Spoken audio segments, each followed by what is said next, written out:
Alright guys, I want to give you a systematic guide on how to improve your looks because let's be real here, they have a huge implication on how people perceive you and they play a major factor in your attractiveness to women, but also your own self-confidence. And if you can excel in this part of your life early on, it'll allow you to do the same with other parts of your life, like your career or business, your social skills, networking skills, and your status, and much more. That's why I've made this guide in order of what I believe is the highest return on investment for the time you put in. A lot of this stuff, if you work on it early and figure it out early on, you save a lot of time in the future because you'll have everything down to a routine where it requires less time to maintain. Also, it allows you to focus on things that are a lot more important for your attractiveness as a man, especially as you get older where your attractiveness is less dependent on your looks and more dependent on what you can provide. But maxing that out and improving your dating life is a future video that I'll be putting out. So this goes without saying, a lot of the things I'll mention should be done for your overall health, like diet, exercise, sleep, water intake. But I'm going to be analyzing everything through a lens of how they can make you more attractive, because that, for me personally, was a huge motivating factor for me to stick to these habits. In fact, one of the reasons I'm glad I had a bad starting point of being chubby, scrawny, tired looking, unattractive is because changing that was my initial motivation and it's what I needed to help me stick to the guide that I'm going to present to you today. The first one of those things is losing body fat and building muscle. Losing body fat is the simplest change I think you can make that'll have the biggest impact on how you look. If you look at a lot of people around you, if they just lost like 10-15 pounds, they would look much better. And this has the biggest impact because it'll help reveal facial features that you actually have. But in my opinion, that you should actually probably first bulk, because what will set yourself apart in how you look is if you build a muscular physique. And if you start cutting first, you're just gonna become very skinny looking if you start that right out of the get-go. And so I think as early as you can, especially if you're like a teenager who's still growing, if you bulk first, that will do you much better because it'll build that underlying muscular physique that when you cut, you'll have actually something to reveal. And something that I've neglected, in my opinion, is like neck training. I should have been doing it a lot earlier, and it'll make you look much more attractive.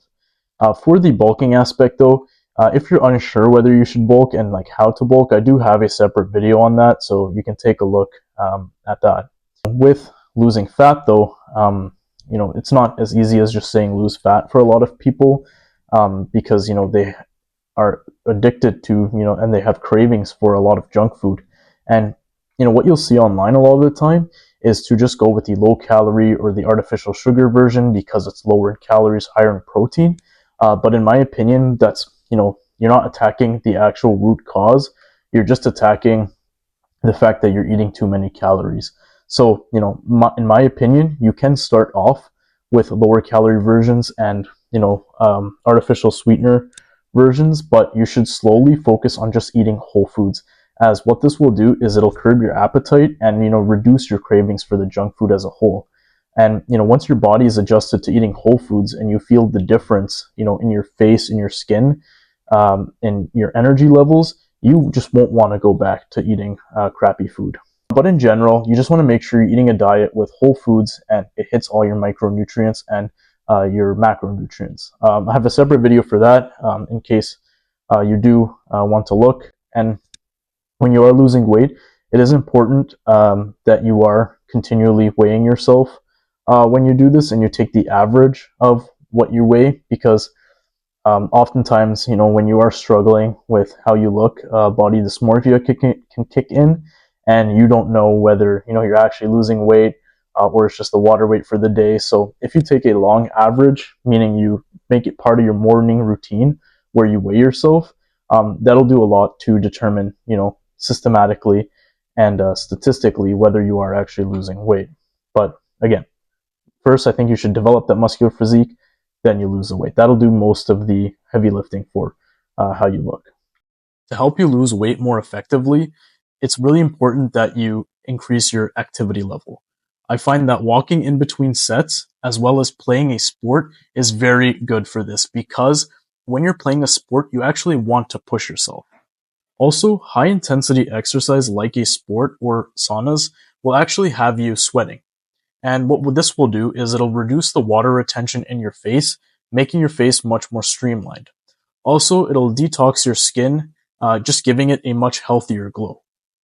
Regarding appetite suppressants, I would advise against things like Ozempic because you're just masking the problem and you still need to be eating very nutritious food to get a lot of the health benefits and benefits to how you look.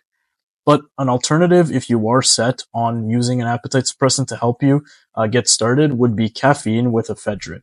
But I want to put a medical disclaimer because it might not be available in your country, so do your own research and make sure you consult a doc. The next aspect we need to look at is with grooming. So first, your haircut. In my opinion, the best thing that you can do to find your haircut is looking on social media. You know, we all have different hair types, so I can't just give you a general haircut of what, you should get, because what might look good on me will not look good on you or even be possible on me or you. And so what I like to do here is just look up online haircuts that are similar to your hair type. You can use Instagram for this because nowadays barbers are posting all of their haircuts online. I've done a YouTube short on how I, found the haircut that I wanted to go with because I am currently experimenting with the process I'm going to be talking about. But what you need to do is once you've found the haircut you want, make sure you're showing your barber a video of this haircut. There's a few guys online whose haircuts I like. There's this guy, Marty Blends. It's very good to show the type of fade that you want. And then there's also these guys named 12 Pel online on social media that really tell you what type of hair type you have and then what type of haircut is best suited for you, right? Now, to actually find the barber that will be giving you this haircut, first you can use social media, right? Perhaps that barber that you're looking at actually has done a haircut similar to the one you're looking for on his profile. You can just show him that video. But if you couldn't find a barber in your area, the next best thing, in my opinion, to do is just ask your friends where they're getting their haircuts from.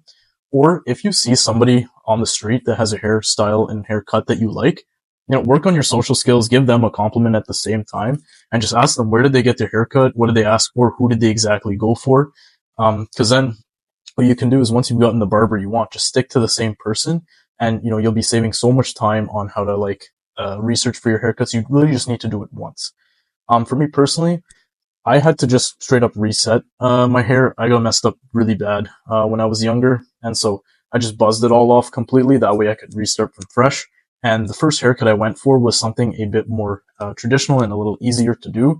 And I kept that for a couple of years. And now I'm kind of in the phase of experimenting. So my hair doesn't always look the best, but at least I have a baseline haircut that I know that I could always go back to that does match how I look.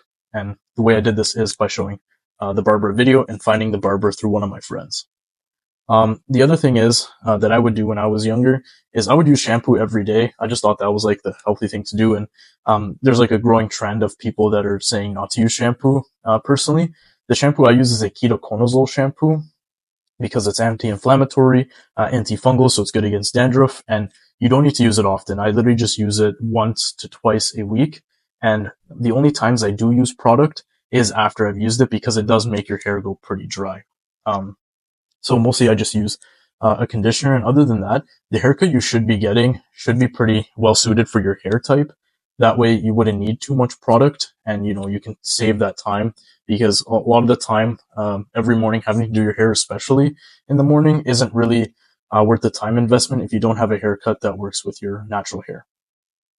So the next part I want to get into is facial hair. So for me personally, it came in naturally. And I noticed the biggest difference in my beard growth after I turned 19, 20, which is when I started improving my health a lot more. And, if you're in 26, 27 and, or beyond that age and you're improving your health and you're living a healthy life and your beard still isn't coming in, I mean, first you can check your health markers, but for a lot of people, it's just genetic. And one of the routes that I've seen a lot of people go for is just using minoxidil. You do have to be careful. I would check your blood pressure when you are using it. And also, it can cause your skin to age. So just use it until your hair follicles are terminal, meaning that they look permanent. They aren't like wispy. And then I would suggest just getting off of it because from what I've researched online, using it on your facial hair can actually lead to permanent growth.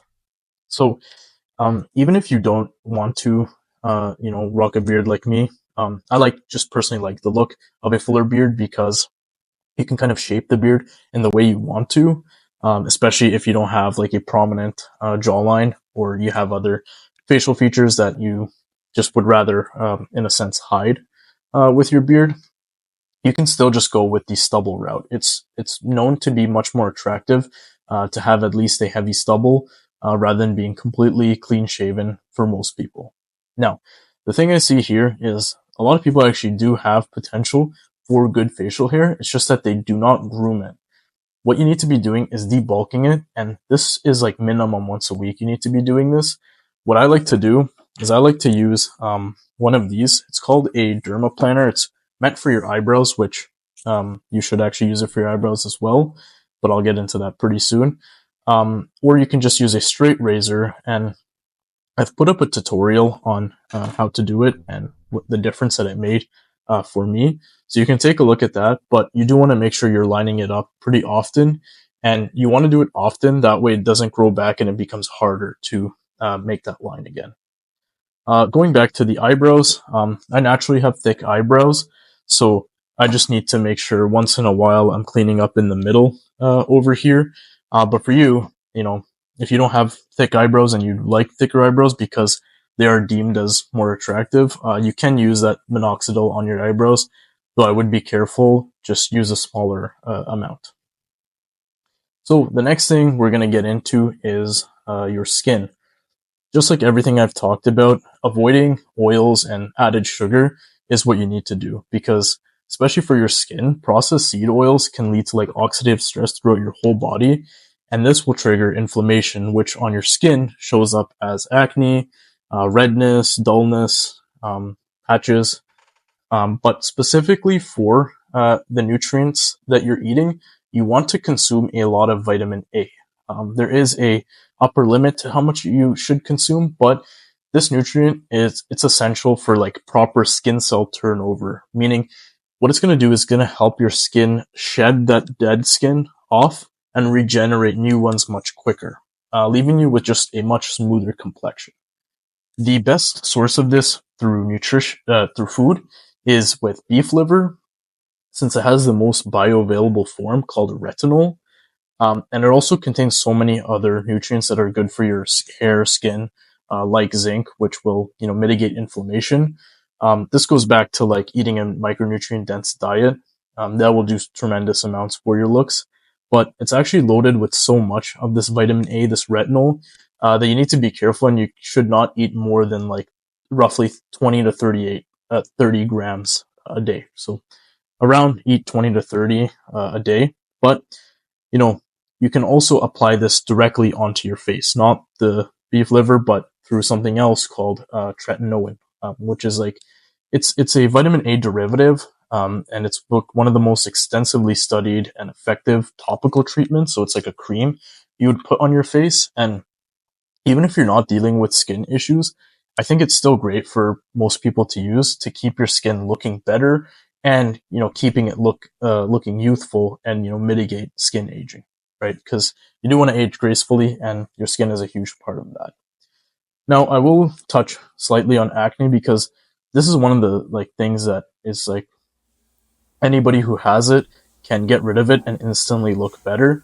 Mine subsided a lot when I improved my retinol intake. Once I started eating more retinol, through things like beef liver, there's also cod liver oil. Those are like two two places where you can get a lot of retinol and vitamin A. But for me, when I increased my intake through applying it topically with the tretinoin and not touching my face very often, because that's where bacteria will get onto your face. And also, it'll help you avoid getting sick, which obviously makes you look better not being sick. The other thing I did is I made sure to use a clean pillowcase and wash my pillowcase pretty often. What I did specifically is I just use a clean t-shirt over my regular pillowcase. That way I could flip it, turn it inside out, so I get more uses, and it's just a little more convenient to do for time-wise. The other thing is if you do have acne, on specific pimples, you can use benzoyl peroxide, and that will, make the inflammation go down, and it'll also kill the bacteria that do cause acne. So, after you go to the gym, after you do a workout, you want to make sure you're cleaning your face. That way, your skin will have a much even complexion. Now, the next thing I want to get into is your posture. Let's start with mouth posture first.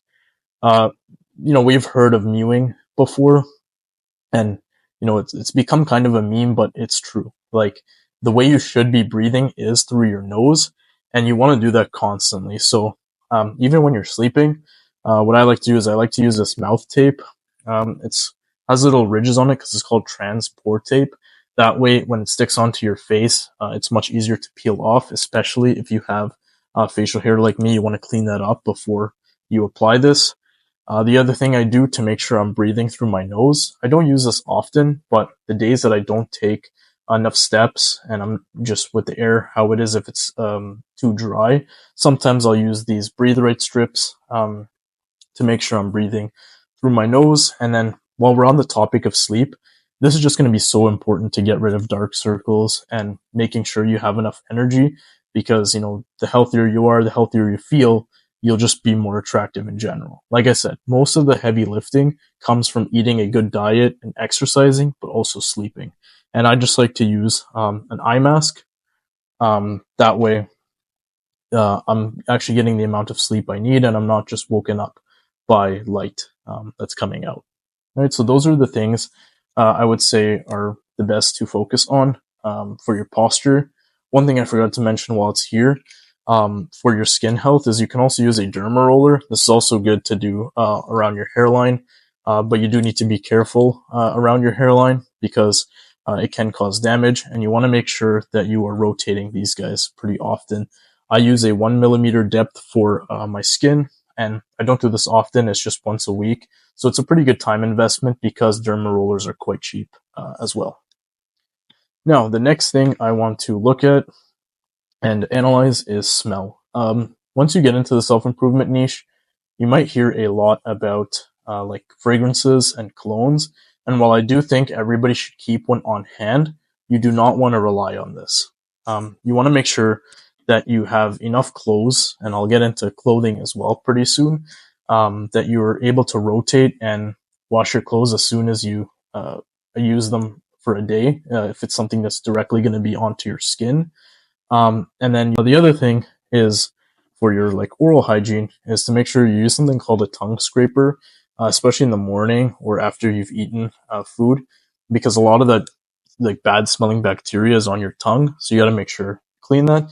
And then make sure you're using a deodorant. You don't want to overdo with a deodorant. So that's why I just use this one over here. It's Everyman Jack. The ingredients are quite good, and it has like an earthy kind of, it's not an artificial smell. It's more of like a natural musky smell. The final topic I want to address is about clothing. The style can, vary between your age and like what trends are popular at the time, but the main thing that matters is the fit. So what I would suggest is first you get to your desired weight either through bulking or through cutting, and then you go and find some clothes. And to actually find stylish clothes that aren't very expensive, I would suggest you go to a thrift store, but one that doesn't just accept anything. It's ones that are like picked to be trendy or like in fashion at the time. A place that I like in North America for this is called Plato's Closet, but I've also heard Ross Dress for Less and Goodwill are other good options, because you will need to have quite a bit of clothing, at least 1 to 2 weeks, because you don't want to be reliant on wearing the same clothes since you need to wash them frequently. And also you just simply don't want to be seen in like the same clothes over and over again. Especially if it's like the same pair and it's not just duplicates. So the thing is, I want to like give you a small like to-do list of what to get for your wardrobe. I think the essentials are for pants are like 2 black pants. Me personally, I just like black pants, then a pair of jeans, branded sweats or something with like that's like kind of in fashion so that you can actually wear it outside, as well as just wear it inside. And then also a pair of khakis when it's like time to be a bit more formal. And then for your basics, you want to get white tees and black tees that are fitted properly, and you need to get multiple of each. That way, you can wash them, since these are the things that are going to be touching your clothes. And then you also want them to be, put in the dryer so that they fit back to what they should be, and they're not looking all stretched out. Especially after you've gotten into the gym and worked out a lot more, um, having the bodies kind of hug your clothes but not be too tight is very important to show your physique. And then the rest of your wardrobe can just be filled out with things like jackets, flannels, bombers, hoodies, whatever the case is. And you just need to make sure that you have clothes that you are comfortable in, but also you feel confident in, because that essentially will make you look better and have you thinking less.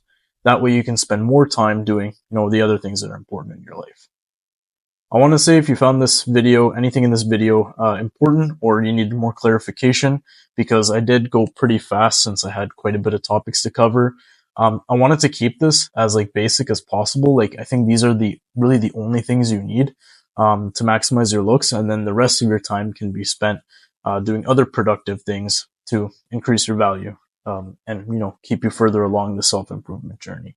But if you did enjoy the video and got some value out of it, would appreciate a comment. Other than that, I'll see you guys later.